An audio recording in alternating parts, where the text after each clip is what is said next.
আসসালামু আলাইকুম সম্মানিত ভিউয়ার্স, আজকে একটা জিনিস দেখাবো আপনাদের। খুশির সংবাদ। আমি যখন এই আঙ্গুর চাষ করি তখন অনেকেই বলেছে এটা টক হবে বা এটা সবুজ হবে। তো সেই বিষয়টা আজকে ক্লিয়ার করব আসলে, যে কিছু করলে ফলন পাওয়া যায় সেটা হচ্ছে এই যে দেখুন, আমার সাথে অনেকে বাদিও ধরেছে আসলে, যে এটা সবুজ হবে, এটা লাল হবে না, আর চুকা হবে।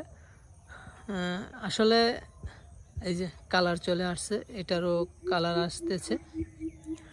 তার পাশে হলো আবার এই যে একটার কালার আসতেছে, এটারও কালার আসতেছে হালকা। তো আসলে এই জিনিসটার জন্যই মূলত আমি অনেক দিন অপেক্ষা করেছি। আসলে আমিও একটু দ্বিধাদ্বন্দ্বে ছিলাম আসলে জাত আমার সঠিক কিনা।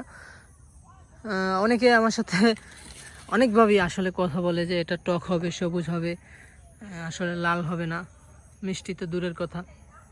আসলে বিভিন্ন কথা বলছে। আসলে এই জিনিসটা দেখার খুব একটা শখ ছিল আসলে। শুকরিয়া, আলহামদুলিল্লাহ। দেখেও খুব ভালো লাগতেছে আসলে যে আমার জাতটা সঠিক। তো আসলে কিছু করলে ফলন পাওয়া যায়, এটাই তার প্রমাণ। আসলে এটা আসলেই বাইকনুর জাত, সবুজ সবুজ না, এটা মিষ্টি বাইকনুর একটি জাত। আপনারা চাইলে এগুলা চাষ করতে পারেন আপনার বাসা বাড়িতে।